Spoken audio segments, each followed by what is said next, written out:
President Donald Trump watched the January 6 violence unfold at the U.S. Capitol from a television inside the White House and repeatedly resisted pleas for him to intervene, including those made by his own family. Representative Liz Cheney, Republican Wyoming, said Sunday, citing what she called first-hand testimony obtained by the House committee investigating the attack.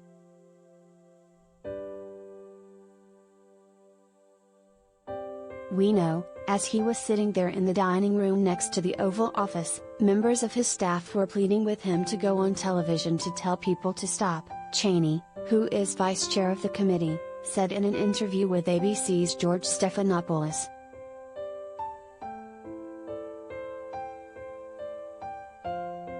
"We know, House Republican leader Kevin McCarthy was pleading with him to do that," she continued. "We have first-hand testimony that his daughter, Ivanka, went in at least twice, to ask him to please stop this violence."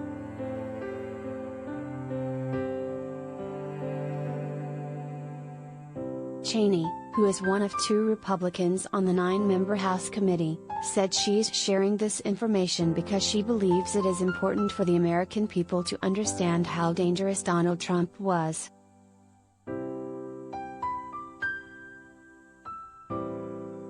"The president could have at any moment walked those very few steps into the briefing room, gone on live television, and told his supporters who were assaulting the Capitol to stop," she said.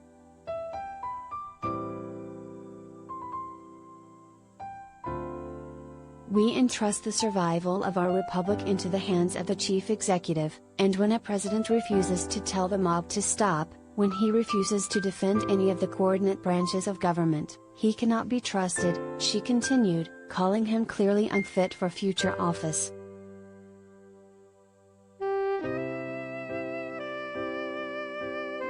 In a separate interview, Representative Benny Thompson, D-Miss, the chair of the committee, told Stephanopoulos that the committee will report any irregular or illegal activity they find to the Department of Justice to consider criminal charges. As legislators, he said the members of the committee will do their part to recommend legislation that could potentially prevent such events from occurring again. This includes improving the mayor of Washington, D.C.'s ability to deploy the National Guard, which was slow to respond to the event, as well as bolstering communication between law enforcement agencies, he said.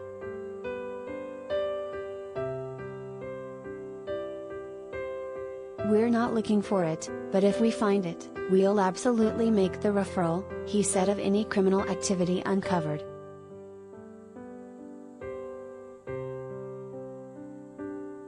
Asked whether any congressional leaders could be held culpable, Thompson said the investigation is examining the activity of a wide number of people directly and indirectly in Trump's orbit.